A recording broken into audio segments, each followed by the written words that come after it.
Oke guys, kalian tahu nggak kalau di Indonesia ini pernah ada sosok bupati yang menurut saya pola pikirnya dan juga kebijakan-kebijakan yang dilakukan itu benar-benar di luar nurul guys. Bahkan kalau kalian cari, mungkin sosok seperti ini sekarang sudah nggak ada lagi. Ini contoh salah satu ya, beliau ini pernah jalan kaki sejauh 48 km ya, karena beliau ini pernah nazar, di mana janji nazar beliau ini sebelum terpilih menjadi bupati itu adalah jalan kaki dari pos pemenangan sampai rumah ibunya. Dan setelah terpilih, beliau benar-benar melakukan itu. Dan sebenarnya sosok ini sudah pernah saya bahas di short, namun sedikit. Dan di video ini saya akan bongkar habis-habisan secara lengkap. Dan info yang saya dapatkan ini bukan info sembarangan guys, karena saya tidak hanya meriset beberapa artikel, tapi saya juga langsung bertanya kepada orangnya. Dimana saya langsung ngobrol dan saya juga sempat melihat beberapa aktivitas hariannya dan bagaimana beliau memanage waktunya tiap harinya. Sehingga ini infonya itu A1 guys. Oke, jadi langsung aja tanpa basa-basi kita bahas sosok Yoyo Riyosudibio di episode Bedah Jiwa Manusia episode kedua. Ini dia.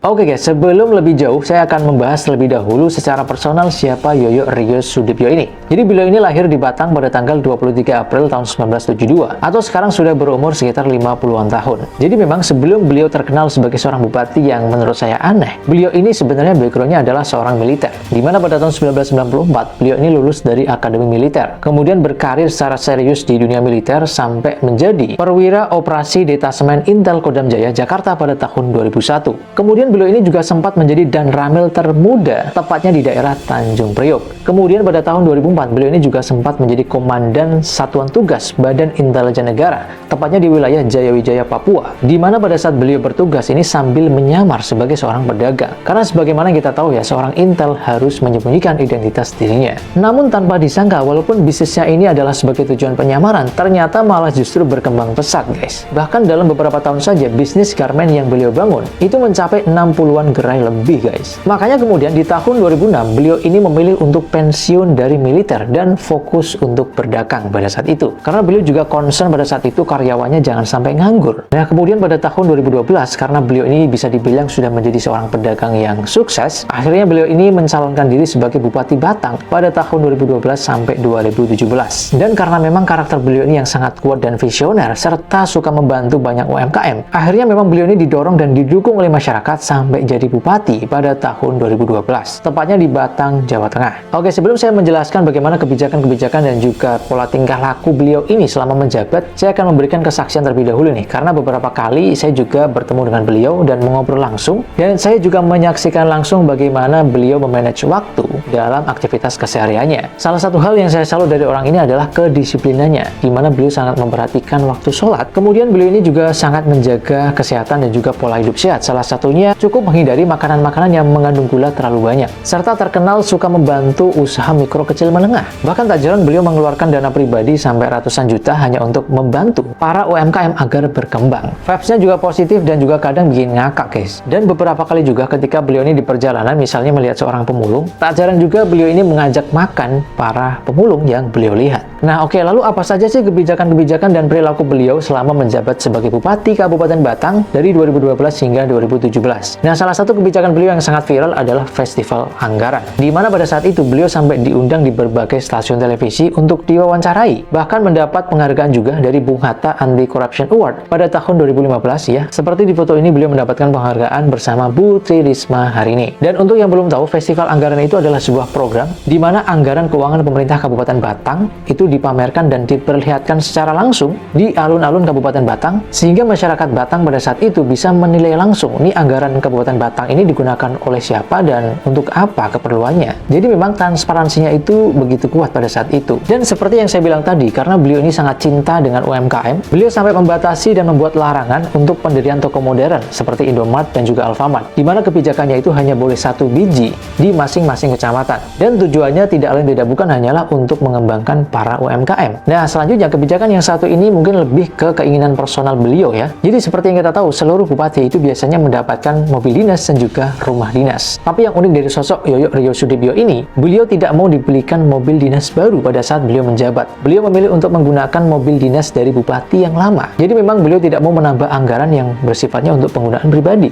Bahkan rumah dinas Bupati Batang pada saat itu dibuka untuk umum selama 24 jam. Jadi siapapun itu boleh masuk ke rumah dinas, bahkan ketika kalian lapar dan meminta makan di rumah dinas itu bakal dikasih, guys. Dan seluruh fasilitas di rumah dinas juga nggak mau ditambah, seperti misalnya meja, TV, atau yang lainnya. Oke, kebijakan yang keempat ini saya bilang cukup berani sih, karena beliau ini melarang aparat pemerintah daerah untuk rapat di hotel. Jadi pada saat itu rapat di hotel dan menghambur-hamburkan uang itu dilarang. Bahkan setiap rapat, snacknya itu harus berisi rebusan hasil bumi dari rakyat Batang. Oke, kebijakan yang selanjutnya, beliau ini juga memberikan surat perintah untuk melaksanakan sholat fardu secara berjamaah di awal waktu dan di masjid kepada seluruh instansi baik negeri maupun swasta di seluruh Kabupaten Batang. Di mana tujuannya selain esensi spiritual juga melatih kedisiplinan sebagai seorang pejabat. Lalu bagaimana dengan orang yang beragama non-muslim? Ya tentunya menyesuaikan. Kemudian kalian mungkin pernah dengar, jika ada suatu pengadaan barang atau proyek di sebuah pemerintah daerah, itu harus ada pemenang tendernya. Nah, pada saat beliau menjabat, pemenang tender ini akan dibuatkan sebuah nota integritas yang disaksikan oleh seluruh peserta tender, di mana tujuannya adalah untuk memastikan komitmen dari pemenang tender ini agar menggunakan anggaran dari pemerintah daerah dengan sebaik-baiknya. Karena memang tanggung jawabnya ya kepada seluruh masyarakat Kabupaten Batang. Bahkan tidak hanya sampai di situ, beliau ini juga mengajak kerjasama dengan universitas, tepatnya saat itu adalah Teknik Sipil UNES. Tugasnya adalah untuk melakukan uji lab mengenai kelayakan proyek yang dikerjakan. Apakah spesifikasi bahan, ukuran, dan kemudian detailnya itu sesuai dengan anggaran dan juga rencana yang telah dilakukan di awal. Sedangkan kebijakan-kebijakan normatif lainnya seperti membangun jalan, memperbaiki jalan, membangun penerangan di daerah-daerah pelosok, memperbaiki daerah-daerah tempat umum, tempat wisata, relokasi, yaitu pasti dilakukan juga. Nah, setelah saya menganalisis kenapa beliau ini terpilih sebagai Bupati Batang, padahal saat itu pengalaman politik beliau itu masih belum terlalu lama.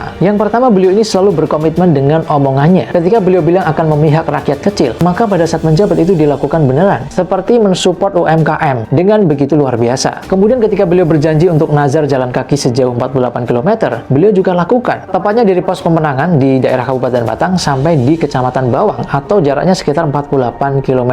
Beliau benar-benar melakukan janjinya itu semalam suntuk, guys. Dan pada saat itu beliau juga bilang bahwa saya akan menjabat hanya 1 kali untuk menjadi bupati. Sehingga pada saat purna jabatan beliau juga sesuai dengan omongannya. Ketika ingin dicalonkan 2 periode, beliau nggak mau dan memilih untuk menepi terlebih dahulu untuk membangkitkan kembali bisnisnya yang saat itu hampir bangkrut. Yang tadinya 60-an gerai itu menjadi 13-an gerai. Ya karena memang beliau terlalu fokus untuk menjadi bupati. Bahkan pada saat itu, beberapa tim dari partai politik itu sudah siap mencalonkan beliau untuk menjadi gubernur DKI Jakarta pada tahun 2017. Namun beliau ini akhirnya mengikuti kata hatinya dan nasihat dari ibunya untuk mengembangkan kembali bisnisnya yang hampir bangkrut itu. Beliau bahkan sampai hampir kesasar di luar negeri dan pada akhirnya beliau ini kembali bangkit yang tadinya 13-an gerai itu menjadi hampir 30-an gerai lagi dengan skala yang lebih besar. Yang kedua, beliau ini selalu berkomitmen bahwa tidak akan mencari uang dari politik. Karena kalau misalnya seseorang dalam kondisi finansial yang kurang rapi, terus tiba-tiba masuk politik, itu pasti bakal berdampak juga terhadap keputusan atau kebijakan-kebijakan yang diambil. Dan setelah bangkit dari keterpurukan bisnisnya, beliau ini kembali lagi menjadi seorang pedagang yang sukses dan siap untuk mengabdi kembali kepada masyarakat. Tepatnya pada tahun 2024 ini, beliau ini akhirnya kembali lagi mencalonkan sebagai calon legislatif, guys. Tepatnya di Dapil 10 Jawa Tengah, yaitu Batang, Pekalongan, dan juga Pemalang. Tapi kalau menurut saya sih orang-orang seperti ini harus didukung ya. Dan kira-kira seperti itu episode Bedah Jiwa Manusia kali ini. Sampai jumpa di episode selanjutnya. Gimana menurut kalian?